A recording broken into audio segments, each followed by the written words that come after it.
नमस्कार दोस्तों, Indian polity के इस मॉड्यूल में मैं प्रशांत आप सबका स्वागत करता हूं। दोस्तों, इंडियन पॉलिटी का ये मेरा पहला लेक्चर है। इस लेक्चर में हम डिस्कस करेंगे राज्य व्यवस्था से जुड़ी हुई कुछ मूल अवधारणाओं को। तो बेसिक कॉन्सेप्ट ऑफ पॉलिटी को हम इस लेक्चर में बड़े ठीक प्रकार से समझेंगे। तो संविधान को पढ़ते हुए जितनी भी महत्वपूर्ण टर्मिनोलॉजी आप देखते हैं उन सबको हम इस लेक्चर में डिस्कस करेंगे। तो हम ये समझेंगे कि स्टेट क्या होता है, हम ये समझेंगे कि स्टेट के एलिमेंट्स क्या होते हैं, हम ये समझेंगे कि पॉलिटी क्या होती है, हम ये समझेंगे कि कॉन्स्टिट्यूशन क्या होता है, साथ ही हम ये समझेंगे कि कितने प्रकार के संविधान होते हैं। तो ये सारी चीजें इस लेक्चर में हम बड़े विस्तार से पढ़ने वाले हैं। तो इस लेक्चर को शुरू करूं उससे पहले मैं आपको बताना चाहूंगा कि समीक्षा अधिकारी आरओ मुख्य परीक्षा और प्रारंभिक परीक्षा दोनों के लिए हमने एक कंबाइंड कोर्स वीडियो कोर्स तैयार किया है, जिससे कि आप जुड़ सकते हैं 20 फरवरी तक। इससे आप जो है जुड़ सकते हैं। उसके बाद हम लोग जो है 21 से इसकी क्लास करेंगे। तो किस प्रकार से ये पूरा प्रोग्राम है उसको हम आप समझ लीजिए। तो कुल 3 कैटेगरी में हमने जो है कोर्स को डिजाइन किया है। तो एक तो ये है कि प्री प्लस मेंस यानी कंप्लीट सॉल्यूशन एक ही जगह। तो इसमें क्या होगा, तो प्रारंभिक परीक्षा में जो जीएस है, जो हिंदी है, जितना सिलेबस है वो सब पढ़ाया जाएगा। वीडियो लेक्चर्स होंगे। उसी सीरीज के तहत ये पहला लेक्चर आप देख रहे हैं भारतीय राज्य व्यवस्था का, ठीक है। तो वीडियो लेक्चर्स होंगे, प्लस जितने भी वीडियो लेक्चर्स आपको कंडक्ट किए जाएंगे उसका पीडीएफ नोट्स भी आपको दिया जाएगा। साथ ही में एक शानदार टेस्ट सीरीज भी इसमें आपको मिलेगी। साथ ही मुख्य परीक्षा का जो सिलेबस है उसके ऊपर पूरा जो है डिटेल में वीडियो लेक्चर्स मिलेंगे, पीडीएफ नोट्स मिलेगा और टेस्ट सीरीज आपको मिलेगी। 2016 के लिए जो अभी लेट में जाकर के मुख्य परीक्षा हुआ उसमें हम लोगों ने कुल 18 निबंध कराए थे, जबकि आप जानते हैं मुख्य परीक्षा में 120 नंबर का निबंध का वेटेज है और कुल 3 सेक्शन में 9 निबंध पूछे जाते हैं। आपको जान करके ये आश्चर्य भी हो सकता है कि सेक्शन 1 में केवल 1 और सेक्शन बी सी में 2-2 निबंध, यानी कुल मिलाकर 9 निबंध जो पूछे गए 120 नंबर के, उसमें से 5 निबंध ऐसे थे जो हम लोगों ने 18 निबंध पढ़ाया था अपने वीडियो प्रोग्राम में मेंस के, वो सीधे सीधे आ गया उसी से। जो लोग मेंस प्रोग्राम से जुड़े थे और मेरी इस बात को सुन रहे हैं वो जरूर कमेंट करके ये जो है बताएं कि क्या ये सही था, वो कमेंट करके जरूर बताएं, ठीक है। तो ये क्या है कि संपूर्ण आरओ का सॉल्यूशन है। इसके साथ मैं आपको ये बताना चाहूंगा कि अगर पीसीएस प्रीलिम्स आप देना चाहते हैं तो इस वीडियो के क्वालिटी को आप देख के समझ जाएंगे कि पीसीएस का भी प्री देने के लिए अगर आप जो है इसको ज्वाइन करते हैं तो कोई दिक्कत नहीं है, आप ठीक प्रकार से दे पाएंगे, ठीक है। तो ये क्या है, कंबाइंड है प्री और मेंस। अब कोई मेंस को लेकर के सहज नहीं, हालांकि हम लोगों का सलाह यही है कि आप प्री और मेंस दोनों ज्वाइन करिए। लेकिन अगर आप जो है सहज नहीं है, आपको अपने पे कॉन्फिडेंस नहीं है, तो आप क्या कर सकते हैं कि केवल प्रारंभिक परीक्षा के लिए भी ज्वाइन कर सकते हैं। फिर उसके बाद आप जो है अगर प्रारंभिक परीक्षा क्लियर कर लेते हैं तो आप मेंस के लिए भी ज्वाइन कर सकते हैं। हालांकि ये स्ट्रेटेजी ठीक नहीं क्योंकि कम समय मिल पाता है, ठीक है। तो इसमें भी वीडियो लेक्चर्स और पीडीएफ नोट्स और टेस्ट सीरीज। अब यह है कि आपका जीएस का पोर्शन बहुत अच्छा है। आप ये चाहते हैं कि हमें मुख्य परीक्षा ही चाहिए, सब्जेक्टिव है, चूंकि निबंध लिखना है और हिंदी आलेखन से बहुत सारी चीजें जुड़ी हैं तो वो हमको करना है, तो आप केवल मुख्य परीक्षा के लिए भी ज्वाइन कर सकते हैं। तो ये तीनों है, या तो कंबाइंड आप करें, या केवल प्रारंभिक परीक्षा के लिए करें, या केवल मुख्य परीक्षा के लिए करें। मुख्य परीक्षा के लिए अगर आप करते हैं तो जाहिर सी बात है इसमें जो है सामान्य अध्ययन का कोर्स शामिल नहीं होगा। तो पहला ऑप्शन हम लोगों के तरफ से जो है यही सजेशन है कि आप उससे जुड़े। इस लेक्चर को पूरी तरीके से देखें। इसके अलावा डेमो में बहुत सारे लेक्चर्स हम लोग डालेंगे, उनको भी देखिए और लोगों से कंपेयर करिए और जो है इसकी क्वालिटी को आप जज करिए। तो ठीक है, आपको अगर इससे जुड़ना है तो आपको करना यह है कि समीक्षा अधिकारी आरओ यानी 2021 ये लिख करके आपको जो है इस नंबर पे 9506742546 पर आप व्हाट्सएप कर सकते हैं और 10 बजे से लेके 6 बजे तक आप कॉल करके भी इस पे बात कर सकते हैं, कोई दिक्कत नहीं है। ठीक है, तो इतनी बात हो गई एडवर्टीजमेंट की। अब आ जाते हैं सब्जेक्ट पर। ठीक है, तो राज्य व्यवस्था की मूल अवधारणा, बेसिक कॉन्सेप्ट ऑफ पॉलिटी। तो इस लेक्चर में पॉलिटी से जुड़ी हुई जो महत्वपूर्ण अवधारणाएं हैं उन्हें हम समझेंगे। तो आइए देखें कि क्या क्या हम पढ़ने वाले हैं इस लेक्चर में। तो सबसे पहले तो हम समझेंगे कि राज्य क्या होता है। ठीक है, इसके बाद हम समझेंगे कि राज्य के तत्व क्या होते हैं, तो एलिमेंट्स ऑफ स्टेट्स क्या है। इसके बाद हम समझेंगे कि राज्य व्यवस्था क्या होती है, तो व्हाट इज पॉलिटी, पॉलिटी हम किसे कहते हैं। इसके बाद हम समझेंगे कि संविधान क्या है, व्हाट इज कॉन्स्टिट्यूशन। इसके बाद हम समझेंगे संविधान के वर्गीकरण को, यानी कि लिखित संविधान क्या होता है, अलिखित संविधान क्या होता है, कठोर संविधान क्या होता है, लचीला संविधान क्या होता है, विकसित संविधान क्या होता है, निर्मित संविधान क्या होता है, इन सबको हम समझेंगे। इसके बाद हम सबसे अंत में बात करेंगे शासन प्रणालियों के प्रकार के बारे में। तो हम समझेंगे कि कन्फेडरेशन क्या होता है, फेडरेशन क्या होता है, यूनियन क्या होता है, यूनिटरी क्या होता है, पार्लियामेंट्री फॉर्म ऑफ गवर्नमेंट क्या होती है, प्रेसिडेंशियल फॉर्म ऑफ गवर्नमेंट क्या होती है। इन सबको इस लेक्चर में हम समझेंगे। तो बहुत ही मूलभूत ये लेक्चर होने वाला है। इसको ठीक प्रकार से अगर आप समझेंगे तो बहुत सारी चीजों को आप समझ पाएंगे, क्योंकि बार बार ये टर्मिनोलॉजी आपके सामने आएगी संविधान को पढ़ते हुए। तो इसलिए मेरी बातों को ध्यान से सुनते हुए, समझते हुए हम आगे बढ़ेंगे। ठीक है, तो देखिए राज्य व्यवस्था से जुड़ी हुई सबसे जो प्राथमिक अवधारणा है वो राज्य है। अब राज्य का प्रयोग तो हम प्रांतों के लिए करते हैं, मध्य प्रदेश, गुजरात, महाराष्ट्र, उत्तर प्रदेश, बिहार के लिए हम राज्य का प्रयोग करते हैं। लेकिन हम जिस राज्य की बात करने जा रहे हैं इस लेक्चर में, उसका तात्पर्य है किसी समाज की राजनीतिक संरचना से। तो किसी समाज का जो पॉलिटिकल स्ट्रक्चर है हम उसकी बात कर रहे हैं। तो राज्य को एक अमूर्त संरचना बताया गया है, यानी राज्य को देखा नहीं जा सकता। राज्य को बौद्धिक स्तर पे समझा तो जा सकता है, लेकिन राज्य को देखा नहीं जा सकता। तो कार्यपालिका यानी एग्जीक्यूटिव, विधायिका यानी कि लेजिस्लेचर, न्यायपालिका यानी कि जुडिशरी और राज्यों की सरकारें आदि के समग्र संरचना को ही हम राज्य कहते हैं, हम स्टेट कहते हैं। तो ये जो परिभाषा हमने ली, ये परिभाषा बहुत अलग अलग विद्वानों ने अलग अलग समय में अलग अलग दी है। तो राज्य क्या है, इसकी एक केंद्रीय परिभाषा नहीं रही। बहुत विद्वानों के मत इस पे भिन्न भिन्न रहे। और जैसे जैसे आधुनिक समय में एक राष्ट्र दूसरे राष्ट्र के करीब आने लगे, अंतर्राष्ट्रीय संगठन और संधियां होने लगी, तो यह महसूस होने लगा कि स्टेट की एक केंद्रीय परिभाषा होनी ही चाहिए, ताकि किसी भी अंतर्राष्ट्रीय संगठन या दो देशों के संधि और समझौते में कोई दिक्कत न हो। तो स्टेट की परिभाषा एकदम क्लियर होनी चाहिए। और इसके लिए एक सम्मेलन हुआ मोंटेविडो में 1933 में। कब हुआ सम्मेलन? 1933 में मोंटेविडो सम्मेलन हुआ।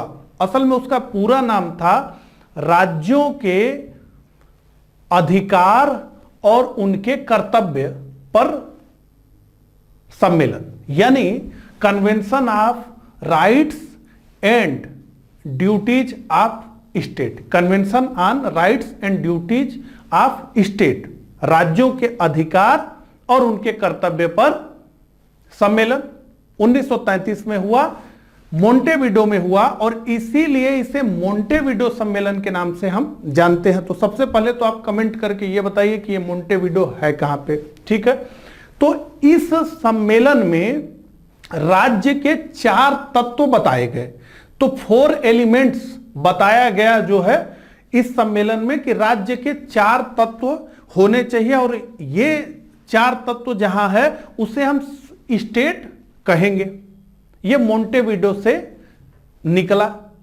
तो यहां जो सम्मेलन हुआ और उसके बाद जो एक प्रकार से इसका जो है संविधान जो निकला, उसके आर्टिकल 1 में ही ये बात स्पष्ट रूप से लिखी गई कि राज्य के तत्व क्या क्या होंगे। तो आइए समझते हैं कि राज्य के क्या क्या तत्व बताए गए, या कौन कौन से तत्व जहां पे होंगे उसे हम राज्य कहेंगे। तो देखिए, सबसे पहले तो यही कि राज्य के पास एक भूभाग होना चाहिए, अपना एक भूभाग होना चाहिए, निश्चित भूभाग होना चाहिए। तो एक जियोग्राफिकल एरिया होनी चाहिए। यह सबसे मूलभूत चीज है कि एक जियोग्राफिकल एरिया होना चाहिए। और क्या होना चाहिए? तो उस भूभाग पर निवास करने वाली एक जनसंख्या होनी चाहिए। तो एक पॉपुलेशन होना चाहिए जो उस जियोग्राफिकल एरिया पर रहता हो। तो भूभाग होना चाहिए, जनसंख्या होनी चाहिए उस भूभाग पर रहने वाली। और इसके बाद क्या बताया गया? तो कहा गया कि एक सरकार होनी चाहिए, एक गवर्नमेंट होनी चाहिए जो कि इस जनसंख्या के लिए नियम कानून बना सके, प्रशासन कर सके, शासन कर सके। तो एक सरकार भी होनी चाहिए। और क्या होना चाहिए? तो संप्रभुता होनी चाहिए, सोवेरेंटी होनी चाहिए।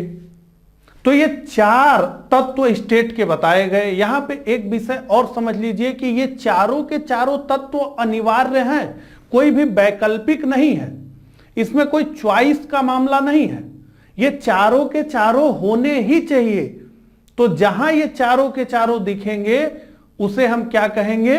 उसे हम स्टेट कहेंगे कि यही राज्य है। अब ऐसा होता है कई बार कि इन चारों चीजों में 2-3 चीजें तो होती हैं, लेकिन 1-2 चीजें मिसिंग होती हैं। अब जैसे तिब्बत का ही हम उदाहरण लें, तो हम जानते हैं कि आज के तिब्बत पर चाइना ने अधिकार कर लिया है, अपना वो एक प्रांत उसको बताता है। तो चाइना का जब इन्फ्लुएंस बढ़ने लगा तो दलाई लामा के साथ बहुत सारे तिब्बत के लोग भारत में आकर के शरण लिए, यहां बस गए। हिमाचल प्रदेश में धर्मशाला और बाकी उत्तर प्रदेश में बनारस में भी उनका केंद्रीय तिब्बती संस्थान भी है, वहां पर भी बहुत लोग रहते हैं। तो यहां जब वो आए तो उन्होंने अपनी एक अस्थायी सरकार भी बनाई हुई है। तो तिब्बत के लोगों की एक अस्थायी सरकार भारत में चलती है और तिब्बत के काफी लोग भारत में है। तो एक पॉपुलेशन तो है ही, 2 लाख 4 लाख 5 लाख का हो, लेकिन एक पॉपुलेशन है। तो एक सरकार भी है और एक पॉपुलेशन भी है, लेकिन क्या नहीं है? तो 2 चीजें नहीं है। भूभाग नहीं है उनके पास, क्योंकि वो भारत में रह रहे हैं। उनके भूभाग पर तो चीन कब्जा करके बैठा है, तो भूभाग उनके पास नहीं है। जो सरकार भारत में चल रही है उसके पास कोई भूभाग नहीं है, और जो जनसंख्या रह रही है भारत में उसके पास भी भूभाग नहीं, उस पर तो चीन कब्जा करके बैठा है। तो सरकार है, जनसंख्या है, लेकिन न भूभाग है और न ही संप्रभुता है। उनके पास सोवरेंटी नहीं है। यह सरकार जो भी निर्णय लेगी वो तिब्बत में लागू नहीं होगा, तिब्बत में वो निर्णय लागू नहीं होगा। तो यहीं पर हम सोवरेंटी को भी समझ लें कि संप्रभुता क्या होती है। तो संप्रभुता का मतलब यह है कि अपने आंतरिक और बाह्य मामलों का निर्णय लेने की शक्ति, यानी कोई उसके ऊपर ना हो, जो स्वयं अपना निर्णय लेता हो। आजादी से पूर्व भारत सोवरेन नहीं था, आज का भारत क्या है? सोवरेन है, संप्रभु है, वो कोई भी निर्णय ले सकता है। ठीक है। तो अगर हम तिब्बत को देखें तो तिब्बत के पास एक सरकार भी है, तिब्बत के लोगों के पास, और एक जनसंख्या भी है जो भारत में है, लेकिन उनका अपना मूल भूभाग उनके पास नहीं है, और न ही तो उस सरकार के पास संप्रभुता है। अब हम अगर इसी तरीके से एक और उदाहरण देखें तो ब्रिटिश भारत में, यानी जब भारत एक उपनिवेश था अंग्रेजों का, तब अफगानिस्तान में राजा महेंद्र प्रताप ने एक सरकार स्थापित की थी, अस्थायी सरकार, काफी प्रश्न इससे पूछा जाता है, ठीक है। तो उस सरकार के पास क्या था, सरकार थी और कुछ जनसंख्या भारतीय लोग वहां अफगानिस्तान में रहते ही थे, लेकिन ना उसके पास संप्रभुता थी ना भूभाग था। इसी तरह से एक सरकार द्वितीय विश्व युद्ध के दौरान नेताजी सुभाष चंद्र बोस ने भी बनाया था सिंगापुर में, अंडमान वगैरह का भी एरिया उसमें था। क्या नाम था सरकार का, आरजी हुकूमत-ए-आजाद हिंद। उस सरकार के पास अपनी मुद्रा, अपनी सेना, अपना ध्वज, अपना राष्ट्रगान, राष्ट्रगीत, सब कुछ था। उसको कई देश की सरकारों ने, यानी जर्मनी और जापान की सरकारों ने मान्यता भी दी थी एक देश के रूप में, लेकिन कुल मिलाकर के वो मुख्य भूभाग जो भारत था उन पर उनकी कोई अधिकारिता नहीं थी। अब सोवरेंटी ही प्राप्त करने के लिए नेताजी सुभाष चंद्र बोस ने जापानियों की मदद से हमला किया भारत पर कि अंग्रेजों को खदेड़ो, ठीक है। तो कहने का मतलब है कि ये चारों चीजें होनी चाहिए। अब हम थोड़ा बात कर लेंगे कि ब्रिटिश भारत जब था तो क्या वो एक स्टेट था ब्रिटिश भारत? 1947 से पहले भारत को स्टेट कहा जा सकता था अंतर्राष्ट्रीय संधि समझौतों में, अंतर्राष्ट्रीय सम्मेलनों में, तो उसको समझ लीजिए। तो ब्रिटिश भारत की अगर हम बात करें तो ब्रिटिश भारत के पास भूभाग था तो बहुत था, आज से बहुत अधिक था। उस समय तो आज का बांग्लादेश, आज का पाकिस्तान, आज का म्यांमार, ये सब भारत के ही हिस्से थे।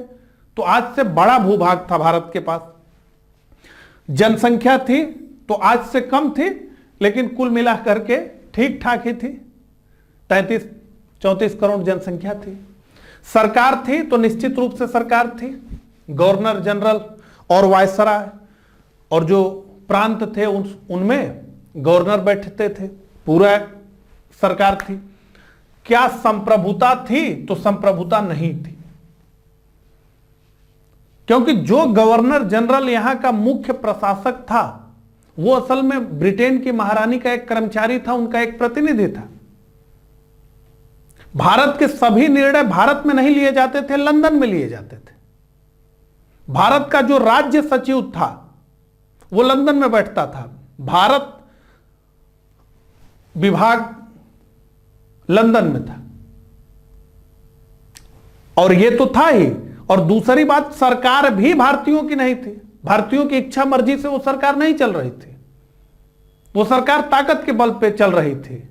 अगर गवर्नर जनरल भी संप्रभु होता तो भी वो सरकार हमारी सरकार थी ही नहीं, वो विदेशी सरकार थी। तो उस सरकार के पास न संप्रभुता थी और न ही वो सरकार भारत की जनता से संप्रभुता प्राप्त कर रही थी, वो विदेशी सरकार थी, ठीक है। तो संप्रभुता नहीं थी। आज के भारत की बात करें तो भूभाग है, पहले से कम हो गया है लेकिन है, जनसंख्या पहले से बहुत अधिक हो गई है, सरकार है, बिल्कुल सरकार है। संप्रभुता तो इस समय तो बहुत मजबूत, बहुत ताकतवर भारत है। तो संप्रभुता तो बहुत तगड़ी संप्रभुता इस समय है। इस समय तो संप्रभुता यह है कि हम अपनी सीमाओं से आगे भी बढ़ करके कुछ काम कर सकते हैं, तो संप्रभुता है। तो आज का भारत क्या है? एक स्टेट है। ब्रिटिश भारत को हम एक स्टेट नहीं कह सकते थे, क्योंकि हमारे सारे निर्णय अंग्रेजों द्वारा लिए जाते थे। दो विश्व युद्ध में भारत को खींच लिया गया। प्रथम विश्व युद्ध में भी अंग्रेजों ने डिसाइड किया कि हमको उनके हिसाब से लड़ना है। हमारे पास यह ऑप्शन नहीं था कि हम जर्मनी से जुड़े कि हम इंग्लैंड से जुड़े। द्वितीय विश्व युद्ध में भी अंग्रेजों ने हमें हमारी बिना इच्छा के जोड़ लिया। कांग्रेस की जो 28 महीने पुरानी सरकारें थी उन्होंने इस्तीफा दे दिया कि बिना हमसे पूछे सेकेंड वर्ल्ड वॉर में भारत को भी एक युद्ध पक्ष आपने घोषित कर दिया जर्मनी के विरुद्ध। तो ये सारी बातें ठीक है। मुझे उम्मीद है कि ये एलिमेंट्स ऑफ स्टेट्स आपको ठीक प्रकार से समझ में आ गए होंगे। पर्याप्त उदाहरण हमने ले लिए, ठीक है। अब जो है हम आ जाते हैं, अब ये हम समझना चाहते हैं कि संविधान क्या होता है, ठीक है। तो यहां पर लिखा हुआ है परिभाषा, एक बार हम पढ़ेंगे और फिर समझेंगे, ठीक है। तो संविधान एक आधारभूत सर्वोच्च कानूनी दस्तावेज होता है जिसके आधार पर किसी देश की शासन प्रणाली को संचालित किया जाता है। तो संविधान क्या है? संविधान कानूनों का एक समूह है। और वो कानून किस प्रकार के होते हैं? जो संविधान है, जो कानूनों का समूह है, वो कानून किस प्रकार के हैं? तो संविधान में जो भी बात लिखी गई है वो आधारभूत है, वो मौलिक है, वो मौलिक कानून है संविधान। यानी कि देश में अब जो भी कानून बनेगा उसे संविधान से सुसंगत होना ही पड़ेगा। संविधान में जो प्रावधान हैं उनके विरुद्ध कोई कानून नहीं बन सकता, क्योंकि संविधान एक मौलिक कानून है और सर्वोच्च कानून है। तो जो भी देश में अब कानून बनेंगे, जो भी एग्जीक्यूटिव के आर्डर्स होंगे, जो भी नियम बनेंगे, उन्हें संविधान से सुसंगत होना पड़ेगा। उन्हें संविधान के पीछे पीछे चलना होगा। वो संविधान से टकरा नहीं सकते। अगर वो संविधान से टकराएंगे तो चूर चूर हो जाएंगे, उनका अस्तित्व एकदम साफ समाप्त कर दिया जाएगा। तो संविधान एक आधारभूत सर्वोच्च कानूनी दस्तावेज होता है जिसके आधार पर किसी देश की शासन प्रणाली को संचालित किया जाता है, ठीक है। अब दूसरी लाइन केवल और केवल भारतीय परिप्रेक्ष्य में हमने लिखी है, देख लीजिए। तो संविधान क्या है? यह राज्य की विधायिका यानी लेजिस्लेचर, कार्यपालिका यानी एग्जीक्यूटिव, न्यायपालिका यानी जुडिशरी, इन तीनों की स्थापना करता है। तो भारत में जुडिशरी है, भारत में एग्जीक्यूटिव है, भारत में लेजिस्लेचर है। इसको किसने बनाया? इसको संविधान ने बनाया। इसकी शक्तियां क्या होंगी इन तीनों की? कौन बताता है? संविधान बताता है। इनके दायित्व तो क्या होंगे? कौन बताता है? संविधान बताता है। नागरिकों के मौलिक अधिकार क्या होंगे? यह कौन बताता है? संविधान बताता है। नागरिकों के मौलिक कर्तव्य क्या होते हैं? यह कौन बताता है? संविधान बताता है। इसीलिए मैंने आपसे यह कहा कि मैं भारत के संदर्भ में इस लाइन को देख रहा हूं, इसलिए कि यह जरूरी नहीं है कि प्रत्येक देश के संविधान अपने नागरिकों को मौलिक अधिकार दे ही, और यह भी जरूरी नहीं है कि प्रत्येक देश का संविधान अपने नागरिकों को मौलिक कर्तव्यों की सूची पकड़ाए। भारत के संविधान को देख लीजिए, मौलिक कर्तव्य नहीं लिखा गया था। 42वें संविधान संशोधन 1976 के द्वारा इंदिरा गांधी जी की सरकार ने इसको जोड़ा है कि भैया अधिकार तो खूब कर लिए, लो मौलिक कर्तव्यों की एक सूची, इसको भी जेब में रख करके चलो, ठीक है। तो संविधान राज्य की विधायिका, कार्यपालिका तथा न्यायपालिका की स्थापना, उनकी शक्तियों और दायित्वों का निर्धारण एवं नागरिक अधिकारों तथा कर्तव्यों का पूरा ढांचा प्रदान करता है भारत का संविधान।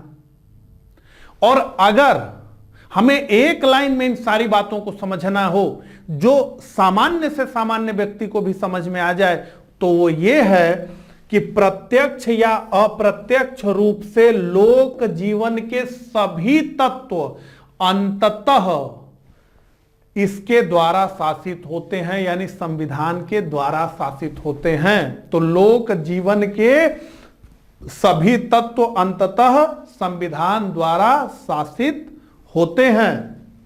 अब इतनी बात संविधान की ठीक प्रकार से समझ में आपको आ गई होगी। अब हम समझना चाहते हैं कि राज व्यवस्था क्या होती है। तो देखिए, राज व्यवस्था की, पॉलिटी की बहुत ढेरों परिभाषाएं हैं, लेकिन हमारे समझने के लिए केवल इतना पर्याप्त होगा कि संविधान का जो व्यवहारिक पक्ष है, संविधान का जो अप्लाइड रूप है, वही राज व्यवस्था है, वही पॉलिटी है। तो कॉन्स्टिट्यूशन का अप्लाइड रूप राज व्यवस्था होती है, समझ लीजिए। और यहीं से सिलेबस के अनुसार भी समझ लीजिए कि हमारे सिलेबस में क्या लिखा रहता है? भारतीय संविधान और राज व्यवस्था, या राज व्यवस्था और संविधान। तो ये दोनों अलग अलग चीजें हैं। जब हम संविधान की बात करते हैं, तो अगर हम भारत के संविधान की बात करें तो हम असल में बात करते हैं 395 अनुच्छेद की, 22 भाग की, 12 अनुसूचियों की और 5 परिशिष्ट की। तो संविधान पढ़ने का मतलब इन्हीं सब चीजों को पढ़ना है। लेकिन राज व्यवस्था को पढ़ने का मतलब यह है कि हमें संविधान तो पढ़ना ही पढ़ना है, क्योंकि किसी देश की पॉलिटी क्या होगी, किसी देश की राज व्यवस्था कैसे संचालित होगी, किसी देश के स्टेट का सिस्टम क्या होगा, यह कौन बताता है? तो यह संविधान बताता है। तो राज व्यवस्था में हमें संविधान तो पूरा का पूरा पढ़ना ही पढ़ना है। इसके साथ ही साथ संसद द्वारा बनाए गए विभिन्न अधिनियम जो हैं उन्हें भी हमें पढ़ना है। इसके साथ साथ जो संवैधानिक संस्थाएं नहीं हैं उनको भी पढ़ना है, जैसे नीति आयोग, ऐसे बहुत ढेरों संस्थाएं हैं। तो अब जैसे एक एग्जाम्पल लें तो अनुच्छेद 23(1) मानव दुर्व्यापार, बलात्कार, श्रम आदि का निषेध करता है और यह कहता है कि कोई भी अगर यह करता है तो उसे दंड दिया जाएगा, क्योंकि यह दंडनीय अपराध है। तो अनुच्छेद 23(1) यही कह करके चुप हो जाता है। इसके बाद वो यह नहीं बताता है कि दंडनीय अपराध है तो दंड देना क्या है, कैसा है, क्या उससे जुर्माना लेना है या उसे जेल में डालना है। जेल में डालना है तो सश्रम कारावास होगा या किस प्रकार का कारावास होगा, जुर्माना भी होगा, कारावास भी होगा या दोनों होगा। तो दंड की क्या प्रकृति होगी, दंड कौन निर्धारित करेगा, उसकी पूरी प्रक्रिया क्या होगी, यह अनुच्छेद 23(1) हमको नहीं बताता है। वो केवल इतना बताता है कि यह दंडनीय अपराध है। यह कौन बताएगा? तो अब इसके लिए संसद कानून बनाएगी। जैसे अनैतिक दुर्व्यापार निवारण अधिनियम बनाया गया 1956 में, बंधुआ मजदूरी प्रणाली उन्मूलन अधिनियम बना 1976 में। तो इन सबको जो है हमें पढ़ना पड़ता है। तो राज व्यवस्था शब्द संविधान से विस्तृत है, इसमें संविधान तो है ही, संसद के अधिनियम, जो एग्जीक्यूटिव्स के इंपॉर्टेंट आर्डर्स हैं वो, और संविधान के अतिरिक्त जो महत्व की संस्थाएं हैं वो सबका अध्ययन हमें राज व्यवस्था में करना होता है। तो मुझे उम्मीद है कि आप संविधान भी समझ लिए, राज व्यवस्था भी समझ लिए। तो अब आगे बढ़िए और अब जो है हम समझेंगे संविधान का वर्गीकरण, क्लासिफिकेशन ऑफ कॉन्स्टिट्यूशन। तो आप बहुत बार सुनते हैं लिखित संविधान, अलिखित संविधान, विकसित संविधान, निर्मित संविधान, कठोर संविधान, लचीला संविधान। ये सब क्या होता है इसी को हम जो है समझेंगे। तो देखिए संविधान का जो वर्गीकरण है, जो क्लासिफिकेशन ऑफ कॉन्स्टिट्यूशन है, उसे हम 3 आधार पर वर्गीकृत करते हैं। पहला तो ये विषय वस्तु के आधार पर। तो इसमें हम क्या देखते हैं? तो इसमें हम ये देखते हैं कि 2 तरह के संविधान हमें दिखते हैं। एक तो लिखित संविधान रिटेन कॉन्स्टिट्यूशन और दूसरा अलिखित संविधान यानी अनरिटेन कॉन्स्टिट्यूशन। उत्पत्ति और उद्भव के आधार पे हम देखें तो हमें दिखता है निर्मित संविधान यानी इनएक्टेड कॉन्स्टिट्यूशन और विकसित संविधान यानी इवॉल्व्ड कॉन्स्टिट्यूशन। संशोधन के आधार पे देखें कि संविधान में संशोधन करना कितना मुश्किल और कितना आसान है, इस आधार पे तो हमें दिखता है कठोर संविधान, रिजिड संविधान और लचीला संविधान यानी फ्लेक्सिबल कॉन्स्टिट्यूशन। तो यहां पर मैं आपको बताना चाहूंगा कुछ मुख्य बातें और उसके बाद इसको हम एक चार्ट पे जाकर के अच्छे से समझेंगे। देखिए, जो लिखित संविधान होगा, जो रिटेन कॉन्स्टिट्यूशन होगा, असल में वो निर्मित संविधान होगा। आखिर कोई भी चीज अगर लिखित है तो जाहिर सी बात है उसका लेखक है। कोई भी चीज अगर बनी है एक निश्चित फ्रेमवर्क में तो निश्चित रूप से उसका निर्माता भी होगा। तो लिखित संविधान हमेशा निर्मित संविधान होगा, लिखित संविधान हमेशा निर्मित संविधान होगा। और लिखित संविधान हमेशा ही कठोर संविधान होगा। हालांकि इसका अपवाद हो सकता है, लेकिन लिखित संविधान निर्मित संविधान होगा, इसका कोई अपवाद नहीं है। तो अगर सामान्य हम बात करें तो लिखित संविधान हमेशा निर्मित संविधान होगा और निर्मित संविधान हमेशा कठोर संविधान होगा। तो ये अब हम बात करें अलिखित संविधान की, तो अलिखित संविधान हमेशा विकसित संविधान होगा। वो समय के साथ विकसित हुआ है, हजारों वर्ष की परंपराओं में वो विकसित हुआ है। ठीक है, तो अलिखित संविधान हमेशा विकसित संविधान होगा और हमेशा वो लचीला संविधान होगा, फ्लेक्सिबल कॉन्स्टिट्यूशन होगा। लिखित संविधान के क्लासिक उदाहरण की बात करें तो अमेरिका का संविधान है। अमेरिका में लिखित संविधान है, फिलाडेल्फिया सम्मेलन के दौरान लिखा गया, और वो निर्मित संविधान है और अमेरिका का संविधान कठोर है। और अमेरिका के संविधान को कहा जाता है कि अमेरिका का संविधान कठोर में कठोरतम है, उसकी भी हम बात करेंगे अभी। ठीक है, अलिखित संविधान का सबसे क्लासिक एग्जाम्पल है इंग्लैंड। तो इंग्लैंड में अलिखित संविधान है, यानी वो कैसा संविधान है, वो विकसित संविधान है, हजारों वर्ष की परंपराओं में वो विकसित हुआ है। और क्या है वो लचीला संविधान। तो इंग्लैंड का संविधान अलिखित संविधान है, लचीला संविधान है, विकसित संविधान है। अमेरिका का संविधान लिखित संविधान है, कठोर संविधान है और निर्मित संविधान है। भारत का संविधान लिखित संविधान है, निर्मित संविधान है और कठोर लचीला दोनों प्रकार का है। ठीक है, तो अब आइए एक एक करके हम समझते हैं। तो लिखित संविधान, इसका क्लासिक एग्जाम्पल हम अमेरिका को लेंगे। अलिखित संविधान, इसका क्लासिक एग्जाम्पल हम ब्रिटेन को लेंगे। इन्हीं दोनों के आधार पे हम समझेंगे और भारत की विशेषताओं को भी समझते हुए चलेंगे। ठीक है, तो यहां पर जो है पहले एक एक लाइन हम पढ़ लेते हैं, उसके बाद इसमें हम घुसते हैं। ठीक है, तो लिखित संविधान में यहां लिखा गया कि एकमात्र स्रोत जो राज्य व्यवस्था के सभी तत्वों को परिभाषित करता हो। और अलिखित संविधान में क्या लिखा है, तो रिवाजों, व्यवहारों, परंपराओं एवं कानूनों का समूह। तो आप सुनते हैं कि लिखित संविधान है अमेरिका में, भारत में भी चूंकि लिखित संविधान है, तो हमें समझ में आता है कि लिखित संविधान है तो क्या है।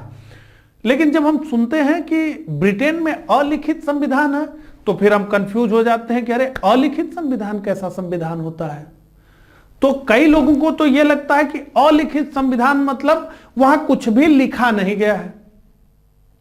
तो ऐसा नहीं है कि ब्रिटेन का संविधान अलिखित है तो वहां कुछ भी नहीं लिखा गया है।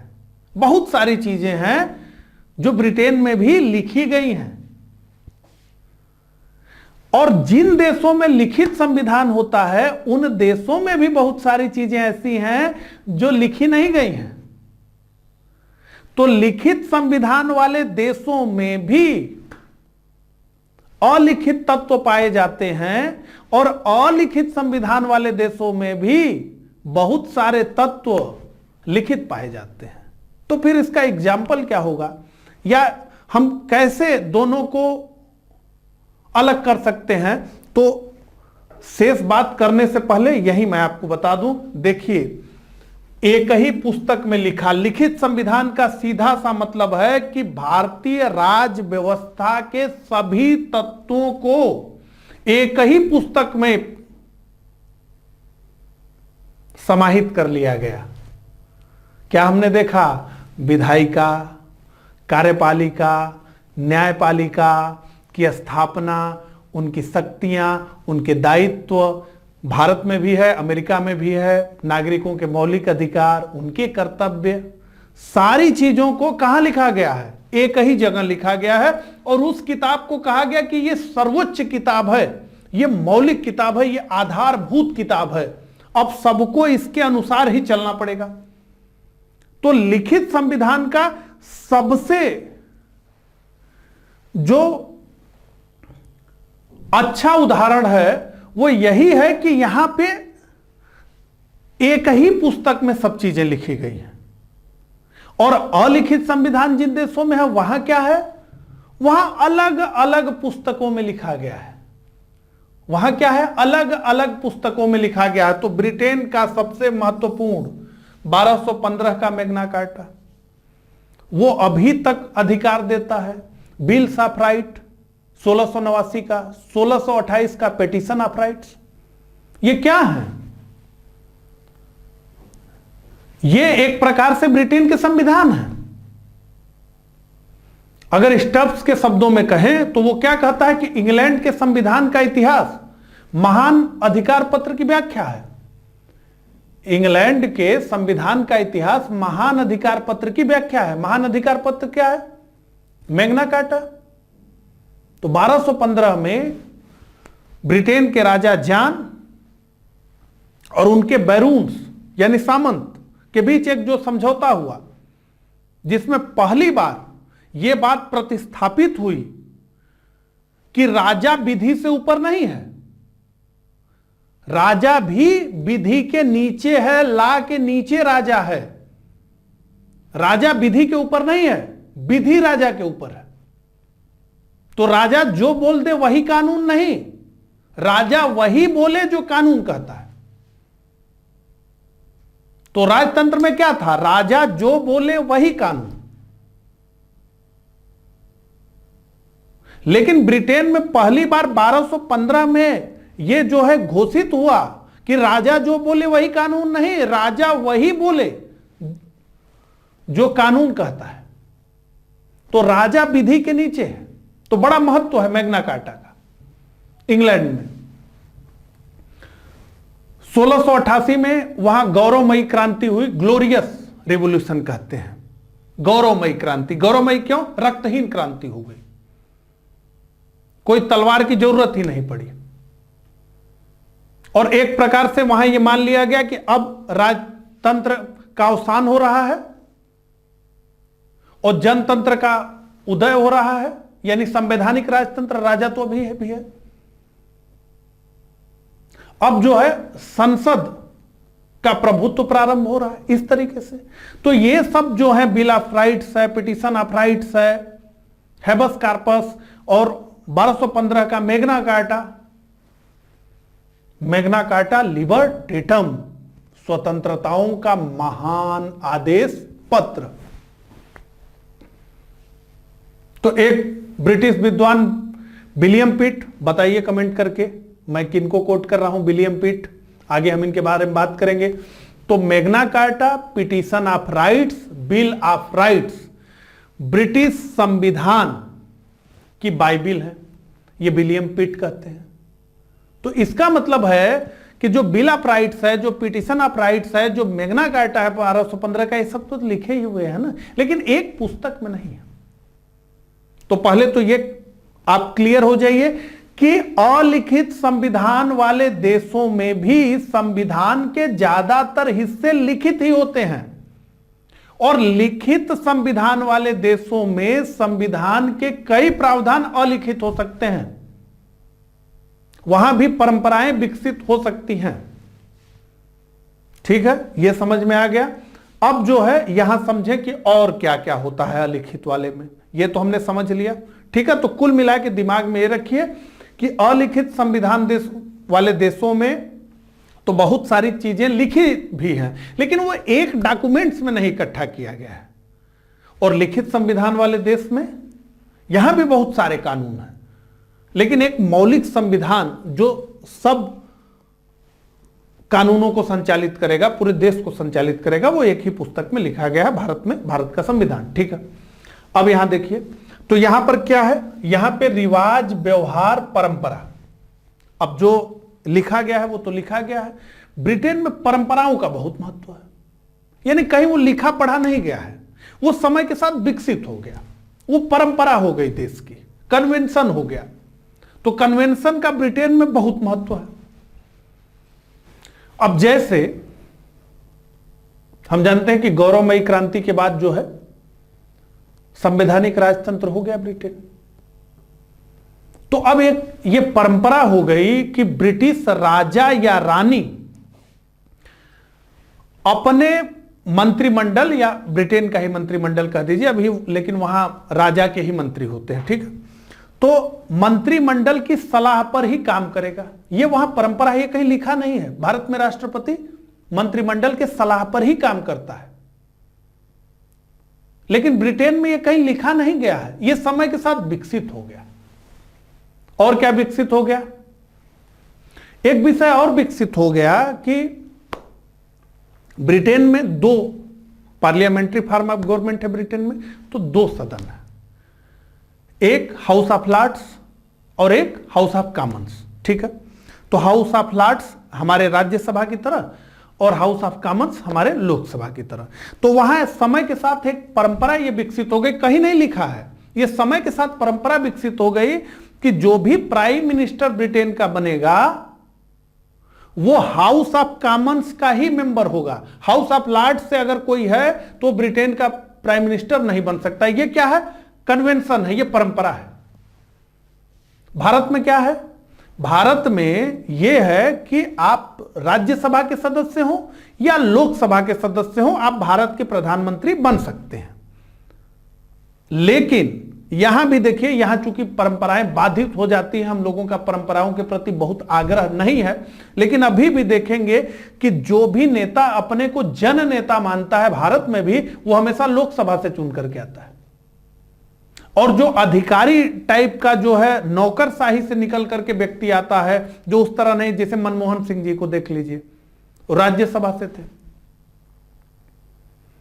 तो पॉलिटिकल डिस्कोर्स में इस बात की भी चर्चा होती है। हालांकि भारत में तो अब हम देख रहे हैं कि ये बहुत मतलब वाली बात नहीं रह गई, नहीं तो पहले ये मतलब वाली बात रहती थी। जो पार्टी का मेन लीडर होता था वो 2-2, 3-3 जगह से लड़ता था। जैसे 2014 में मोदी जी बनारस से लड़े और गुजरात से लड़े, उनको बहुत सारे समस्याएं थी, पूरे देश में प्रचार करना था, लेकिन वो लोकसभा से गए। मनमोहन सिंह 2 बार प्रधानमंत्री रहे, राज्यसभा से गए।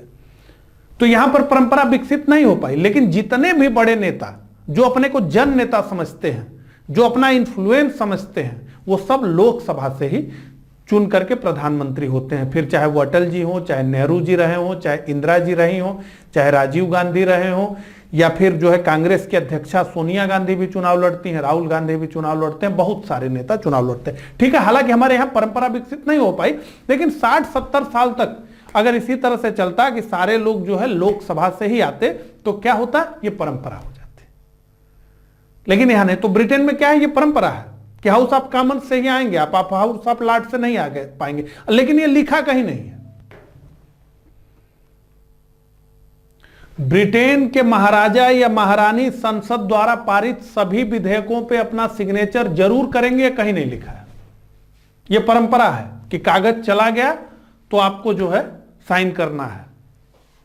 और एक विद्वान ने, अगर आपको पता होगा तो कमेंट करके बताइएगा, एक विद्वान ने स्पष्ट रूप से यह कहा कि अगर उनके मौत पर भी हस्ताक्षर करना हो, जिस पे पेपर पे लिखा हो कि अब राजा या रानी को मारा जाएगा, तो उस पर भी वो हस्ताक्षर करेंगे, ठीक है। ये स्थिति है। तो ये समझ में आ गया। वहां क्या है?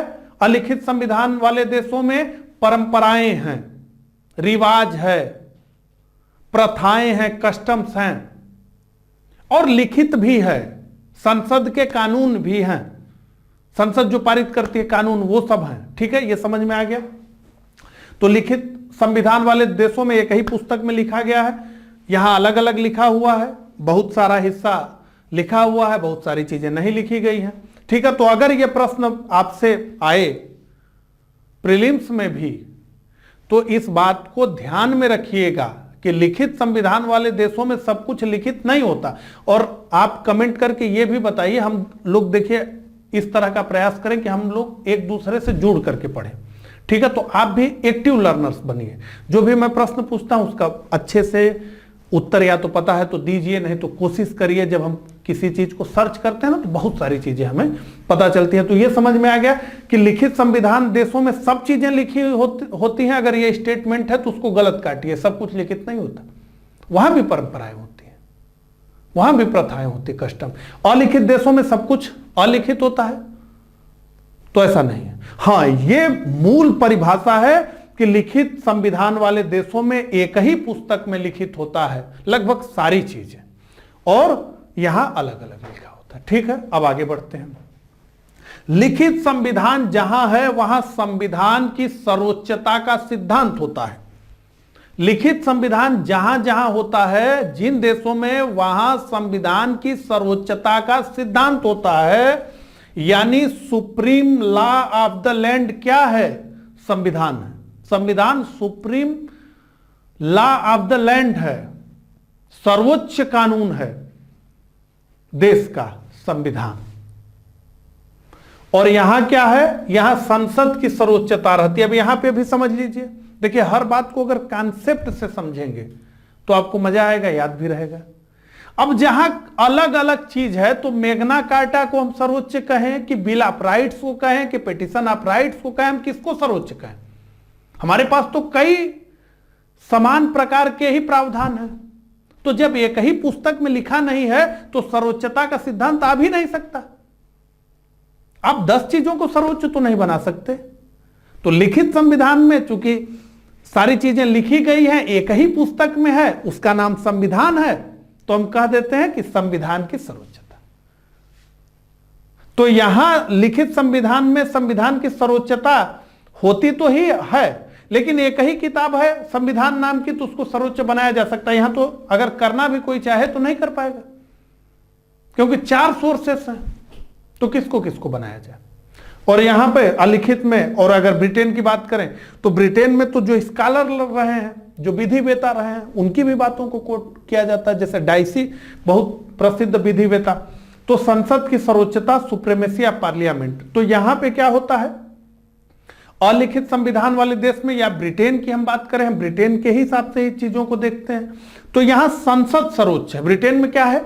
संसद सर्वोच्च है।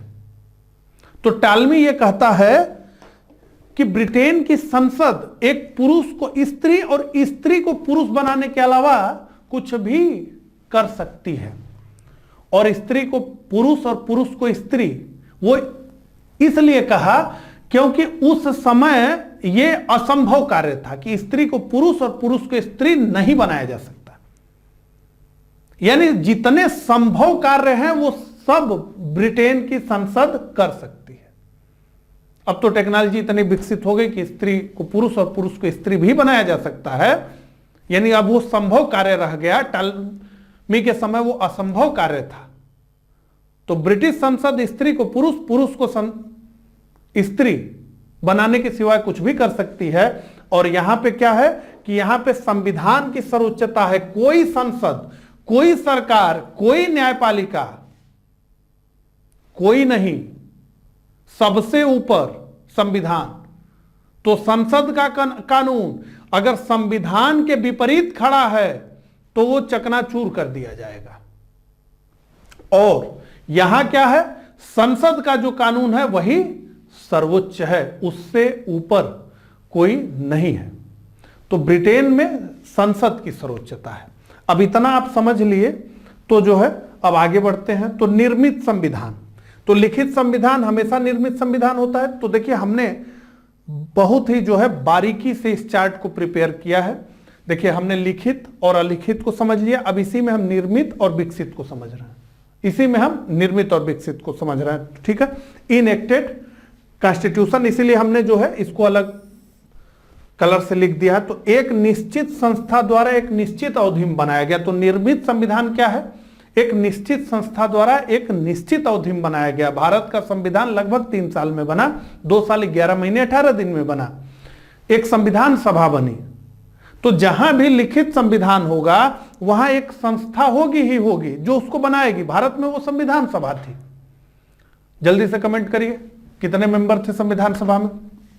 तो एक निश्चित संस्था द्वारा एक निश्चित अवधि में बनाया गया। ठीक है, तो एक निश्चित संस्था द्वारा एक निश्चित अवधि में निर्मित संविधान हमेशा कोई संस्था रहेगी वही बनाएगी और एक निश्चित अवधि में बनेगा।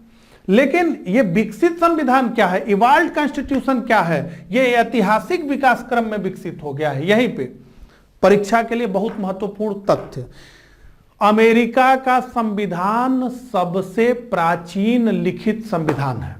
अमेरिका का संविधान दुनिया का सबसे प्राचीन लिखित संविधान है। लेकिन अगर यह प्रश्न पूछा जाए कि किस देश का संविधान सबसे प्राचीन है और लिखित अलिखित न पूछा जाए तो आपका उत्तर होगा ब्रिटेन का संविधान सबसे प्राचीन है। ब्रिटेन के संविधान को देखिए, अलिखित है, ब्रिटेन के संविधान को संविधानों की जननी कहा जाता है। तो ब्रिटेन के संविधान से ही अन्य देशों के संविधान निकले, वो जननी है ब्रिटेन के संविधान को। तो यह हमेशा याद रखिए कि ब्रिटेन का जो संविधान है वो क्या है, सबसे पुराना, सबसे प्राचीन संविधान है।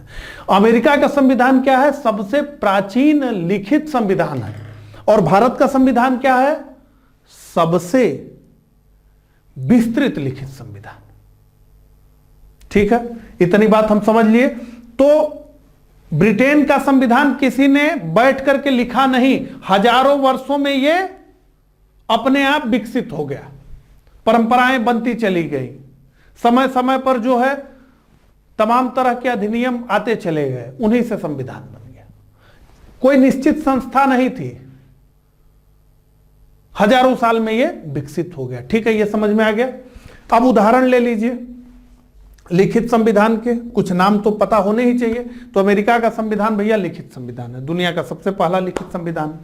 फ्रांस का संविधान लिखित है, जापान का संविधान लिखित है और भारत का संविधान लिखित है। अलिखित संविधान की बात करें तो ब्रिटेन का संविधान अलिखित है, कनाडा का संविधान अलिखित है, न्यूजीलैंड का संविधान अलिखित है, इजराइल का संविधान अलिखित है।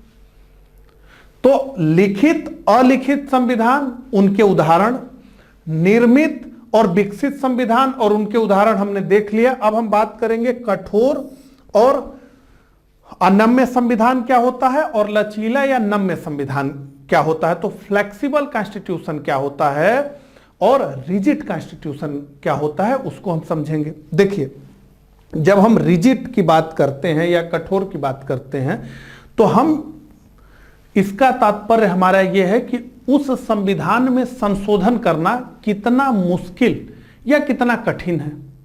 तो अगर फ्लेक्सिबल है संविधान तो हम ये कहेंगे कि इसमें संशोधन करना बहुत आसान है। अगर रिजिड कॉन्स्टिट्यूशन है तो हम ये कहेंगे कि इसमें संशोधन करना बड़ा मुश्किल काम है। तो समझिए, देखिए जो ब्रिटेन का संविधान है उसमें संशोधन करना बहुत आसान है, तो इसीलिए वो फ्लेक्सिबल कॉन्स्टिट्यूशन है। तो जहां भी अलिखित संविधान होता है वहां पर हमने क्या पढ़ा था, वहां पर फ्लेक्सिबल कॉन्स्टिट्यूशन ही होता है, यानी उसमें संशोधन करना। संशोधन करना मतलब संविधान में कुछ भी जोड़ना, कुछ भी घटाना, कुछ भी मिटाना, ये सारी बात, जोड़ना घटाना, लिखना कुछ नई चीज, संशोधन, अमेंडमेंट। तो ब्रिटिश संविधान में अमेंडमेंट करना, ब्रिटिश संविधान में संशोधन करना बहुत आसान है, साधारण बहुमत से हो जाता है, सिंपल मेजॉरिटी से हो जाता है। यानी हाउस की जितनी स्ट्रेंथ है उसके आधे में एक जोड़ दीजिए, यानी आधे से एक अधिक में संशोधन हो जाता है। तो ब्रिटिश संविधान क्या है, ये फ्लेक्सिबल कॉन्स्टिट्यूशन का उदाहरण है। यहां संविधान में जो भी बात है उसको सटाक से बदला जा सकता है, बड़ी आसानी से बदला जा सकता है, सिंपल मेजॉरिटी से बदला जा सकता है। ठीक है, तो ब्रिटिश संविधान क्या है, फ्लेक्सिबल कॉन्स्टिट्यूशन है। अब अमेरिका की बात करें तो अमेरिका के संविधान को कठोर में कठोरतम कहा जाता है। कैसे? तो अमेरिका में दो हाउस है, उन्हें कांग्रेस कहते हैं। ठीक है, तो दोनों हाउसों से अलग अलग किसी भी बिल को 2/3 2/3 मेजॉरिटी से पास होना होता है। 2/3 मेजॉरिटी से अलग अलग पास होना होता है। सीनेट और हाउस ऑफ रिप्रेजेंटेटिव, ये कांग्रेस, जैसे हम संसद कहते हैं भारत में, तो उसी तरह से संसद को अमेरिका में कांग्रेस कहते हैं। उसके दो सदन है, एक सीनेट है और एक हाउस ऑफ रिप्रेजेंटेटिव है। तो इन दोनों सदनों से अलग अलग 2/3 मेजॉरिटी से कोई प्रस्ताव को पारित करना होगा और उसके बाद अमेरिका में वो प्रस्ताव राज्यों के पास जाएंगे। अभी हम भारत पे भी आते हैं, सुन लीजिए। दोनों सदनों से यानी सीनेट से और हाउस ऑफ रिप्रेजेंटेटिव से अलग अलग पारित करके 2/3 मेजॉरिटी से वो प्रस्ताव राज्यों के पास चले जाएंगे। अमेरिका में इस समय 50 राज्य हैं, तो 38 स्टेट यानी 38 राज्यों को भी उस प्रस्ताव को पारित करना होगा। और ये कितने दिन में करना होगा? तो 7 साल में करना होगा। 7 साल की समय अवधि होती है, तब जाकर के वो संविधान में संशोधन होगा। तो अमेरिका की व्यवस्था चूंकि संघीय व्यवस्था है, वहां स्टेट बहुत मजबूत है। अमेरिका में भारत की तरह सेंटर बहुत मजबूत नहीं है वहां पे अमेरिका में, बल्कि स्टेट है। तो वहां ये प्रक्रिया, यानी मैं बताना ये चाहता हूं कि हर बिल को अमेरिका में एक्ट बनने के लिए राज्यों की सहमति चाहिए। और भारत की तरह, भारत में भी कुछ प्रावधान है में आते हैं जिनमें राज्यों की सहमति ली जाती है, लेकिन भारत में आधे से एक अधिक है, यह आधा है। और वहां पर 3/4 है, यानी 50 में से 38 राज्यों से पूछना पड़ेगा। अमेरिका में यह स्थिति है। तो अमेरिका का संविधान क्या है? कठोर में कठोरतम है। और भारत का संविधान, तो भारत का संविधान लचीला भी है, कठोर भी है। भारत के संविधान में कई ऐसे प्रावधान हैं जो वर्किंग मेजॉरिटी से पारित हो जाते हैं, यानी उसमें जो है बदलाव हो जाता है। जैसे स्टेट से जुड़े हुए जो विषय हैं, राज्यों से जुड़े हुए जो विषय हैं, तो सदन का जो कुल सदस्य संख्या है, यानी लोकसभा और राज्यसभा का अलग अलग समझिए, दोनों की अलग अलग संख्या है। तो ये राज्यसभा को मानिए या लोकसभा को मानिए, तो सदन की जो कुल सदस्य संख्या है और जो उपस्थित और बहुमत, जो उपस्थित और मतदान किए उनका बहुमत, केवल उपस्थित और मतदान करने वाले सदस्यों का बहुमत चाहिए, वर्किंग मेजॉरिटी में हो जाता है। कुछ संविधान में प्रावधान ऐसे हैं जिन्हें स्पेशल मेजॉरिटी चाहिए होती है। उसके लिए क्या होता है कि सदन की कुल सदस्य संख्या का बहुमत तो चाहिए ही चाहिए, उपस्थित और मतदान करने वाले सदस्यों का 2/3 बहुमत चाहिए। और कुछ संविधान में ऐसे प्रावधान हैं, खासकर जो फेडरल स्ट्रक्चर से जुड़े हुए हैं भारत के, उनमें संशोधन करने के लिए तो 2/3 मेजॉरिटी से पारित करना ही पड़ेगा, अलग अलग लोकसभा और राज्यसभा से, बल्कि आधे राज्यों की सहमति भी चाहिए। जैसे जीएसटी के लिए राज्यों के पास भी भेजा गया। तो भारत का संविधान कठोर भी है, लचीला भी है, यानी मिश्रित है। अमेरिका का संविधान कठोर में कठोरतम है, और जापान का संविधान ऐसा है कि जिसमें कोई संशोधन किया ही नहीं जा सकता है, मतलब वो असंभव है। अब सुन लीजिए थोड़ा सा जापान की भी कहानी। सेकेंड वर्ल्ड वॉर में जापान पर 2 बम गिराए गए, उसके आत्मसम्मान को बुरी तरह से कुचला गया और जापानियों के समझ ही नहीं आया कि अब करना क्या है।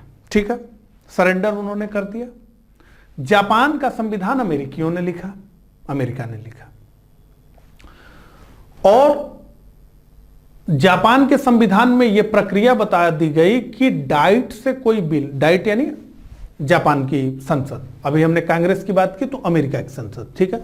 तो डाइट से कोई विधेयक पारित होगा, यानी जापान की संसद से कोई विधेयक पारित होगा तो उसे जनमत संग्रह के लिए रखा जाएगा, प्लेबिसाइट होगा कि जनता क्या कह रही है इस संशोधन पर, जनता की क्या राय है। तो जब जनता कहेगी यस तो होगा। तो आप समझ रहे कितना मुश्किल प्रक्रिया है। मतलब संविधान में संशोधन करना है तो डाइट नहीं कर सकती, डाइट पहले करे और फिर जनता के बीच जाए। तो 1947 में जापान का संविधान लागू हुआ। आपको जान के आश्चर्य होगा, एक भी संशोधन जापान के संविधान में नहीं हुआ है। तो यहां पर डॉक्टर भीमराव अंबेडकर की उस बात को याद करिए जो उन्होंने संविधान सभा के अंतिम दिन ये कहा था। संविधान के विषय में डॉक्टर भीमराव अंबेडकर ने स्पष्ट रूप से कहा था कि कोई संविधान कितना भी अच्छा हो, अगर उस संविधान द्वारा शासित होने वाली जनसंख्या ठीक नहीं होगी, यानी उस देश के नागरिक ठीक नहीं होंगे, तो संविधान गलत हो जाएगा। और कोई संविधान कितना ही गलत क्यों न हो, अगर उस देश की जनता अच्छी है तो उस संविधान को सही कर लेगी। यह जापान इसका उदाहरण है। जापान का संविधान अमेरिकियों ने लिखा और जापान 2-2 बम गिरा दिए गए, समूचा राख बना दिया गया जापान को, और उस राख में से जापान उठ गया। और एक बार नहीं उठा, 2-2 बार उठा है जापान। 70-75 आते आते जो है 80 का दशक आते आते पूरी दुनिया को आंख उठा करके फिर से देखने लगा जापान, और सब दुनिया को जापान दिखने लगा। इतना बड़ा ताकत हो गया। 2008 तक जापान दुनिया में दूसरे नंबर का जीडीपी था। एशिया का एक देश है, दूसरे नंबर का जीडीपी था। 2008 में चाइना ने उसको तीसरे नंबर पर ढकेला है। आज भी अभी तक किसी यूरोप के कंट्री की औकात नहीं है कि जापान से आगे निकल जाए। आज भी जापान तीसरे नंबर पे है। तो देखिए, संविधान दूसरे ने लिखा, संशोधन हुआ नहीं और देश इतना आगे चला गया। तो ये मूल है। इसी तरीके से देखिए, जब ये सब चीजें पढ़ते हैं तो आपको जोड़ते रहने आना चाहिए चीजों को, ठीक है ना, और तब सारी चीजें कनेक्ट होंगे। अमेरिका का संविधान 1789 में लागू हुआ, उसमें केवल 27 संशोधन हुए, क्योंकि कितना मुश्किल है आप जान ही गए। ठीक है, तो हम कॉन्सेप्ट भी डिस्कस कर रहे हैं, फैक्ट भी डिस्कस कर रहे हैं, ये आपको समझ में आ रहा होगा। ठीक है, तो ये सारी जो है बात है। तो ब्रिटिश संविधान क्या है? बुद्धि और अवसर की संतान है। यह हजारों वर्षों की विकास का प्रक्रिया का परिणाम है। तो आपको समझ में आ गया, लिखित संविधान, निर्मित संविधान, कठोर, अनम्य संविधान। कठोर संविधान में हमने अमेरिका का उदाहरण लिया, जिसे हमने कहा कठोर में कठोरतम है, और जापान के संविधान को हमने कहा कि उसमें तो संशोधन करना ही संभव नहीं है, क्योंकि संशोधन करना लगभग चुनाव करने के आसपास है। एक भी संशोधन नहीं हुआ, 1947 से वो लागू है। अलिखित संविधान में तो परंपरा क्या है, कानून के समूह है, तो वो क्या है? संसद की यहां सर्वोच्चता है। संसद यहां पर जो है स्त्री को पुरुष, पुरुष को स्त्री बनाने के अलावा सब काम करती है। ऐतिहासिक विकास क्रम में विकसित संविधान, उदाहरण हमने देख लिया। लचीला, नम्य संविधान, फ्लेक्सिबल कॉन्स्टिट्यूशन को भी हमने देख लिया। तो यहां से एक बार फिर भारत को कसते हैं। भारत में कौन सा संविधान है? लिखित संविधान है। भारत में कौन सा संविधान है? निर्मित संविधान है। भारत में कैसा संविधान है? तो कठोर भी है, लचीला भी है भैया। ठीक है, तो ये इतनी बात हमने की। तो इस लेक्चर में बस इतना ही। अगले पार्ट में जो शेष बचा है उसको हम डिस्कस करेंगे। तो कमेंट करके जरूर बताइएगा कि मेरा प्रयास आपको कैसा लगा। तो मिलता हूं इसी तरह के दूसरे लेक्चर में। तब तक के लिए आप सभी को नमस्कार।